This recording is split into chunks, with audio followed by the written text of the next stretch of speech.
I want to welcome you to the 2017 Office of Disease Prevention Early-Stage Investigator Award ceremony. This happens to be the very first ODP Early-Stage Investigator Award ceremony. My name is David Murray. I'm the Director of the Office of Disease Prevention. In a few minutes, we're going to hear from our two Early-Stage Investigator awardees. After their talks, we'll have a presentation from this year's winner of the Robert S. Gordon Lecture Award for major contributions in the field of epidemiology or in the conduct of clinical trials. And after that, we will have a reception for all of our awardees in the NIH library, which is just across the hall to my left. The Office of Disease Prevention created this Early Stage Investigator Award to recognize early career prevention scientists who've made important contributions to their field and are poised to become future leaders in prevention research. This is the first year, and I'm grateful to Dr. Stephanie George, a senior epidemiologist in the Office of Disease Prevention, both for proposing this award and from taking it from an idea to a reality. So thank you, Dr. George. At the time of their nomination, candidates were required to qualify as an NIH early stage investigator, which means they can't have had a major award yet from NIH, and they had to be within 10 years of their terminal research degree. They had to have demonstrated innovative and significant research accomplishments in areas relevant to the mission of our office. They had to have evidence of highly collaborative research projects, especially those bridging disciplines or fields to offer new paradigms of thinking. Nominations were reviewed by program staff across NIH. I made the final selections based on the recommendations of the reviewers. And as I said, this is the very first year for this award. Our first speaker will be Dr. Justin Brown. He received his PhD in epidemiology from the University of Pennsylvania not quite a year ago. It'll be a year on May 12. So we're talking a very new investigator, at least in epidemiology. He also got a master's in kinesiology at the University of Connecticut. He's a research fellow in the Division of Population Sciences and Gastrointestinal Oncology at Dana-Farber and Harvard Medical School. His primary research interest is to identify the specific biological and biobehavioral pathways through which energy balance related lifestyle factors, including physical activity, dietary patterns, and body composition, influence cancer prevention and control. His presentation today is shown on the screen, at least it's shown on my screen. A phase 2 randomized clinical trial to evaluate dose-response effects of exercise on prognostic biomarkers among colon cancer survivors. Please join me in welcoming ODP Early Stage Investigator Award recipient, Dr. Justin Brown.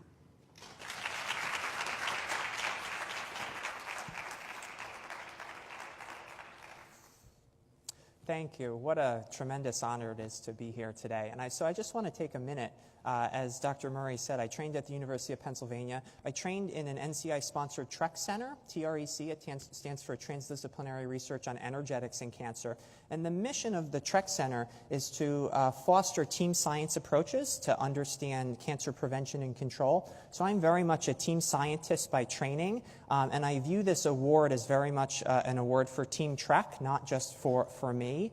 And I am especially appreciative to my PhD mentor, Katie Schmitz, as well as my current mentors, Jeff Meyerhart and Jennifer Ligabell at the Dana-Farber, for truly creating an environment where every day where I wake up, I am excited to go to work. I think it's truly a blessing. So as Dr. Murray mentioned, this was a randomized clinical trial in early-stage colon cancer patients that we just recently finished. So this study was sponsored by the National Cancer Institute. And each year, there's about 83,000 people diagnosed with what I'll call early-stage colon cancer. So that's colon cancer that is localized to the primary colon or spread to regional lymph nodes, but otherwise has no evidence of distant disease to distant body parts. And all of these patients will have surgery to remove their primary colon cancer and surrounding lymph nodes, and a subset of patients will have chemotherapy. And despite the benefits of surgery and chemotherapy, a substantive proportion of patients will experience disease recurrence.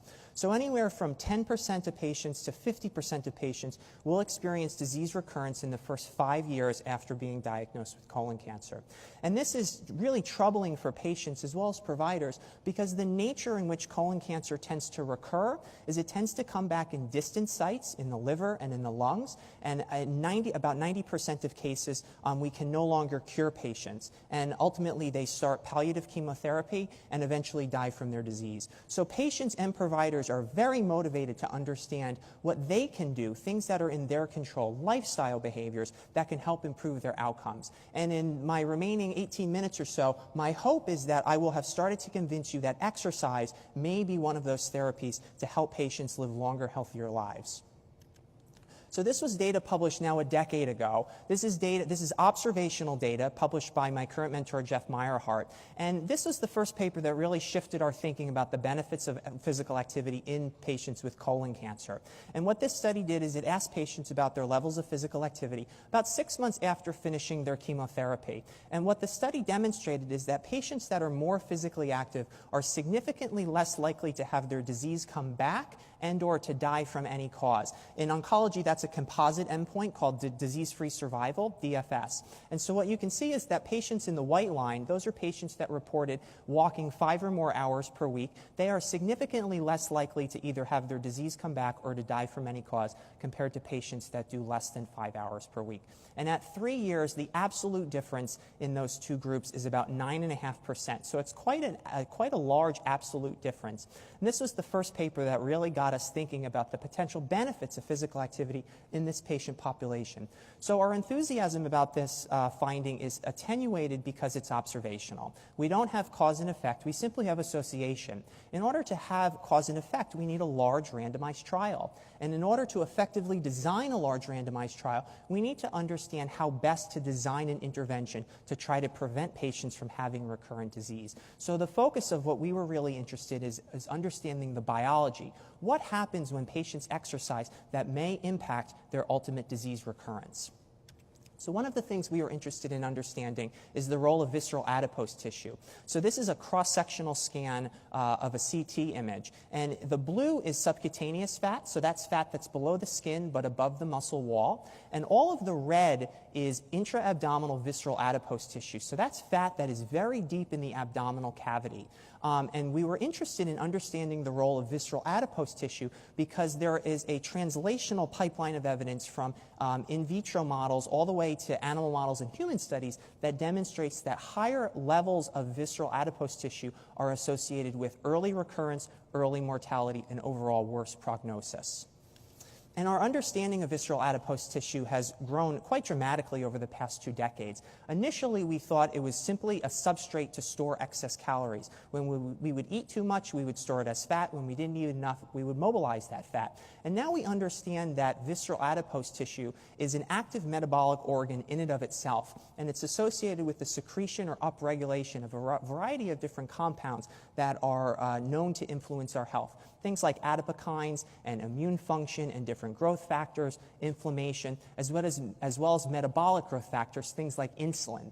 And so we were especially interested in also studying the effects of exercise on insulin because we know that colon cancer cells on their surface have insulin receptors, and when exposed to insulin, those colon cancer cells tend to grow. So this formed the biological rationale for why we conducted the study that I'll describe now.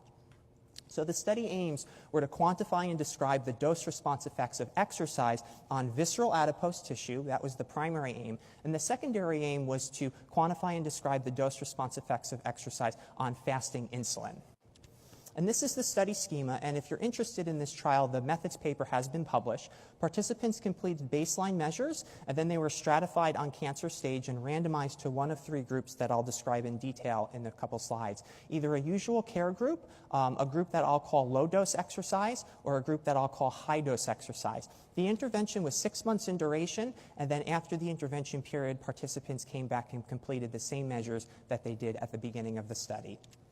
So just briefly, the eligibility criteria. These were patients with early-stage colon cancer. They had completed their cancer-directed therapies within the past 36 months. They were physically inactive, defined as not meeting the current physical activity guidelines. They had no major medical contraindications to exercise, and their physician said it was okay for them to engage in this trial. So the exercise prescription. The goal of the low-dose group was to slowly increase their exercise towards the goal of 150 minutes per week. The goal of the high-dose group was to slowly increase their exercise towards the goal of 300 minutes per week. The primary, or the exercise intensity was moderate, and for this population, that's consistent with brisk walking. And we also provided participants with a heart rate monitor that they wore during exercise, and every minute during exercise, the heart rate monitor took a snapshot of what the heart rate was. So we have objective minute-by-minute data confirming that participants actually did what they said they were doing. The primary exercise modality in this trial was walking, and a novel study design features that all participants in the intervention groups received a treadmill. This exact treadmill was delivered to and set up in their home, and they actually got to keep the treadmill. The control group was asked to maintain their usual levels of physical activity and to follow the advice from their healthcare provider. The control group, after finishing the 6-month measurement visits, they were also provided with a treadmill that was delivered to and set up in their home that they got to keep, and they also received an exercise intervention very similar to what the active intervention groups received. So the study outcomes. The primary outcome was visceral adipose tissue quantified using DEXA. DEXA stands for dual energy X-ray absorptiometry, and DEXA measures of visceral adipose tissue are very strongly correlated with a single slice CT, that image that I showed you earlier that was colored in. And all of our DEXA imaging underwent blinded radiologic review for quality assurance. The secondary outcome was fasting insulin. We measured insulin with a blood draw and using a radioimmunoassay, and we assayed all blood samples in duplicate with a very good coefficient of variation.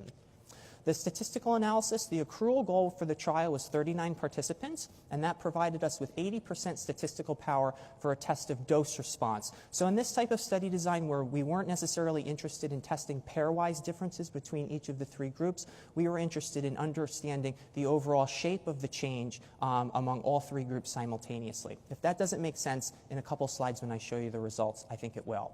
All analyses were conducted on an intention to treat basis, such that participants were analyzed in the group that they were randomized to, despite what they did or did not do. And the primary inferential method used a mixed effects regression model that adjusted for the baseline value of the outcome we were modeling, as well as cancer stage, which was, again, our randomization stratification factor. So this is the consort diagram. We screened 102 patients and successfully randomized 39. At the time we met our accrual goal, we actually had 24 patients on a wait list. The recruitment for this trial was overwhelmingly successful. We completed recruitment 8 months ahead of schedule, which were primarily for people who do clinical trials that is fairly unheard of. We randomized 39 people, 13 to the usual care group, 14 to the low-dose group, and 12 to the high-dose group. Over 6 months, we lost 1 person to follow-up. That person moved out of the state. These are the demographic characteristics, and I present them overall for the study cohort. There was no statistical differences between the 3 groups at baseline. Randomization worked very well. The average age was 56 and a half. About 62% of people were female, and about 20% of participants were of non-white minority race. The majority of patients had stage 3 disease. About a third had stage 2 disease. 72% of patients were treated with chemotherapy, which if you think that as an indicator of risk of having disease recurrence, this was a group that was at fairly high risk of having recurrent disease. Their average time since finishing all of their cancer-directed therapies was about 11 months, and at baseline, 5 people had known type 2 diabetes that was controlled with some type of non-insulin pharmacotherapy. These are the anthropometric and metabolic characteristics. On average, the average BMI was 30. 81% of participants in this study would be classified as overweight or obese, as having a BMI greater than or equal to 25. They were viscerally obese as well, using a more traditional measure of waist circumference. 69% of participants would be classified as being viscerally obese. These patients also had high levels of fasting plasma insulin. About half of participants would be classified as being pre-diabetic or having insulin pre-diabetes, and they demonstrated evidence of being insulin resistant using the homeostatic model. So this is the exercise adherence. On the x-axis is the study month, and on the y-axis is the average minutes of exercise, and the bars are 95% confidence intervals. The blue line is the low-dose group, and the green line is the high-dose group. So you can see that the low-dose group slowly titrated their exercise towards the goal of 150 minutes per week, and we were able to keep them there for the duration of the study. The high-dose group took a little bit longer to titrate towards their exercise dose. They stayed there for a couple months, and then eventually they started to teeter off. At the end of the study, the average weekly volume of exercise in the low-dose group was 141 minutes, and the average in the high-dose group was 247 minutes. So nonetheless, we did achieve a nice 105-minute differential between the two groups over the 6-month period. The high-dose group was able to achieve the larger exercise volume because they exercised on more days per week. They were more likely to fractionize their exercise, so they did exercise in the morning and exercise in the evening, and each of their exercise sessions was significantly longer than that of the control of the low-dose group. There was no difference between the proportion of exercise bouts that used the treadmill. There was no difference in exercise intensity, and there was no difference in the proportion of data points that were confirmed using objective heart rate monitor. It's at 97%. So on the back end of this graph, there's about 128,000 data points. This is the primary efficacy outcome. So this is visceral adipose tissue. On the x-axis is each of the randomized group, control group, low dose, and high dose. On the y-axis is the average change in visceral adipose tissue. The yellow diamonds represent the least squared mean, and the error bars now are standard errors. So you can see over the 6-month period, the control group tended to gain visceral adiposity. They gained about 5 squared centimeters. The low dose group lost about 4 squared centimeters, and the high dose group lost about 8 squared centimeters. So the overall test for linear trend was statistically significant, suggesting that higher volumes of aerobic exercise are associated with dose-response reductions in visceral adipose tissue in this population. This is fasting insulin. So fasting insulin has a little bit of a different interpretation. Same graph orientation. On the x-axis are the 3 randomized groups. On the y-axis is the change in fasting plasma insulin. The yellow diamonds are the least squared mean, and that bars are error bars. You can see there was really no change in the control group. However, both the low dose and the high dose group, we observed substantive declines in fasting insulin. The test for linear trend was not statistically significant. The test for nonlinear trend was statistically significant. And this is ultimately what we think is going on in the population. So ultimately, by the time you get to 150 minutes per week, we think that you've probably maximized the insulin-lowering effects of exercise, such that if you do more exercise, you don't get any more insulin-lowering benefit. So there are limitations to this study. This was a very early phase 2 trial. The primary limitation is the sample size. Another limitation is the generalizability. So patients that are diagnosed with colon cancer in the United States are about age 70. The average age of our population was 56 and a half. So we have some work to do to try to improve recruitment of older adults onto these trials. The intervention was only 6 months in duration. Ideally, we would like to understand how these behaviors persist over a period of 24 or 36 months. And it is noteworthy that the inclusion criteria did not specify that patients had to be viscerally obese or have high levels of insulin at baseline, but both of these are risk factors for the development of incident colon cancer. So just by that relation, a large proportion of participants in our study were viscerally obese and did have high levels of insulin. And we measured all of our outcomes using biomarker endpoints. So I encourage you all to have a healthy skepticism of biomarker endpoints. And while we have demonstrated that there are physiologic changes occurring in these patients, we actually do not know what that means in terms of disease recurrence and mortality outcomes. So this is just the very beginning. The strengths of this study, it was randomized, so it has a high degree of internal validity. The dose-response design is fairly novel in an oncology population.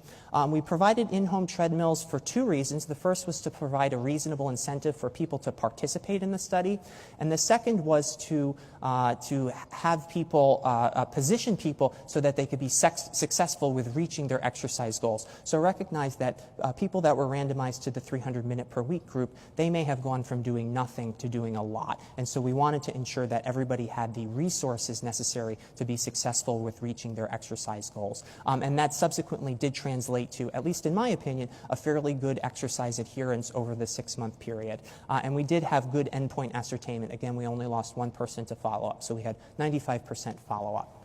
So in summary, this study does provide preliminary information regarding the feasibility of prescribing high volumes of aerobic exercise to early-stage colon cancer patients, and it does provide some insight about the biological efficacy of what's going on when patients exercise.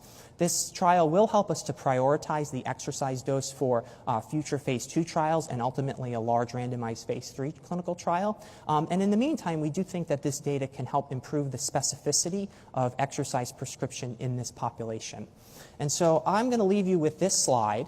And this slide basically summarizes my entire mission. My belief is that patients have the right to know how purposeful changes to their lifestyle can alter their disease outcomes. And I think that by building the evidence base regarding exercise and weight management and diet, it will empower patients as well as families and providers with practical solutions to manage disease outcomes.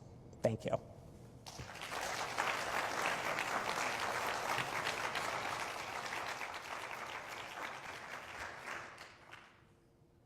Thank you. We have a couple of mics set up for people who have questions. Dr. Ballard. Hi, Justin. Thanks. That was a terrific presentation. Could you comment a bit on what is known, if much, about the influence of different forms of exercise? So you presented on an aerobic program. Right. If we look at the effect of strength training, that may actually have different effects on things like insulin or Right. other types of parameters. And of course, then there's the other area of stretching, flexibility, an area that actually is a big interest for the National Center for Complementary and Integrative Health, which is sort of mindful exercise. So maybe you could just briefly comment on whether there's much known about the differential effects of those and their relevance for cancer patients. So when we were designing, it's a wonderful question. So gets at the question of exercise modality or type. When we were designing this trial, we had a lot of debate about what is the actual exercise prescription we're going to test. And ultimately, we decided to focus exclusively on aerobic exercise, because if you go back and you look at that 2006 paper, a lot of the activities that they asked about were aerobic in nature. It was walking and bicycling and swimming and jogging and things like that. So we felt that this study paralleled the types of exercises or physical activities that were measured in that first questionnaire. Regarding the benefits of other modalities of exercise, so we know that strength training is a great exercise modality to increase muscle strength and muscle mass, and we know that muscle is an active endocrine organ in and of itself. And so I think that is an unanswered question regarding the benefits of strength training in this population. We do know that a lot of patients are sarcopenic when they're diagnosed or shortly after finishing their therapy, where they have reduced muscle mass. And so I think there is an opportunity to understand the role of weightlifting in this population. In patients with type 2 diabetes, we know that weightlifting is an excellent exercise modality to lower blood sugars. Basically, that exercising muscle just chews up blood glucose. And so it definitely does leave open the potential hypothesis that strength training could be very beneficial in this population. And if you combine both aerobic and strength training exercise, do you get double the benefit, in the sense that each exercise modality is providing unique health benefits, and when added together, that you basically get double the benefits. So I think in colon cancer, there's not a lot known about the potential benefits of strength training. There has been a lot of work in breast cancer and the safety and benefits of strength training in breast cancer. So I think we're on the cusp of starting to test different exercise modalities in this population, different exercise prescriptions, to see kind of what we think is the best fit, ultimately to design the larger phase 3 trial. Justin, this is Stephanie George from ODP. I'm reading a comment that came in online from Katie Schmitz from Penn State University, who's listening in. Awesome presentation, Justin, as usual. Team Trek was better because of your efforts. Congratulations on winning the first of what I'm sure will be many awards over a long and successful career. Go, Justin. Thanks, Katie. That's a great question. I'll take that all day. Hi, this is Colin Chen in IDDK. So I didn't see any data on the body weight. Did they change body weight? They did not change body weight, and so I will acknowledge that the study was not powered to detect changes in body weight. The control group stayed about where they were. The low dose and high dose group lost about 0.5 kilogram. And so what we think is actually happening is there's some energy compensation going on. But it's one of the great myths of exercise. When I talk to people, they say, I ask them, I say, what do you want to get out of this exercise program? And they say, I want to lose weight. And I tell them, sorry, you're in the wrong place, because there's actually very little data that supports the notion that exercise alone is beneficial for weight loss. Exercise is wonderful for weight maintenance and the prevention of weight gain, but ultimately for weight loss, caloric restriction is where it's at. And if you combine caloric restriction and exercise, you would hope that you lose fat mass and preserve all of your lean muscle mass. So the next question is, you have the DEXA measurements. Is there any change in fat mass, total fat mass, more than just visceral fat? So it was not statistically significant. It went in the direction that we would hypothesize it would go. And the reason why we don't think it was statistically significant is we know that when people exercise, the primary fat substrate that's utilized first is fat that's in the visceral cavity, because the body knows there should not be excess fat there. And so when it needs to call on excess energy to support what's being used for exercise, it likes to pull fat out of the visceral cavity, and it likes to pull fat out of the muscle, because physiologically it knows it does not belong there. And so we think that there's preferential utilization of visceral fat, and eventually, once the visceral fat has been mobilized fully, that the whole body fat stores would start to decline as well. Thank you. I have two questions. So one is a little bit methodological. So you're interested in dose response, but you only had 2 doses of exercise, and that strikes me as not a very good plan if you're really interested in dose response. Why not have 4 or 5? So the primary reason we picked 2 doses is the 300 minute per week dose was justified on the basis that that was the dose that was defined in the epidemiologic literature as being the threshold. The 150 minute per week dose that's the current Surgeon General recommendation. And so we did have a lot of discussion in designing the trial of, do we pick some more intermediate dose, and ultimately what was decided was we test the Surgeon General dose, and then we pick the upper limit of what we think would be reasonable for patients to do. So recognize this patient population was 56, so many people were still working full time, and we thought that asking people to do more than an hour a day, that's really what it turned out to be, an hour a day, for most working individuals with people with children in the house, it almost became too burdensome. So we think that having the upper anchor and then the Surgeon General anchor does give us some insight as to how the dose may change across the large continuum. But I completely recognize that there's the possibility to test other doses, and one of the potential remedies to that is to conduct more of a SMART trial or an adaptive trial where you test an initial small dose, measure the outcome. If the outcome got better, people stay exactly where they are. If they don't respond, then they move to the next higher dose. And one of the logistical challenges with doing a SMART trial in an exercise population is you don't always know if people are non-responders because the exercise dose simply isn't enough, or they just haven't been doing it. And so it's the question of if we can objectively know that they're doing their exercise like we did in this trial, then we would feel reasonably confident in saying they're not responders, they ought to go to the next higher dose. So I think we're on the brink of being able to conduct novel study designs like SMART trials and adaptive trials to really get at more nuanced questions regarding the optimal exercise dose to be tested. Thank you. And as it turns out, I don't have time for my second question, so I'll have to ask during the reception after. Okay. Thank you very much.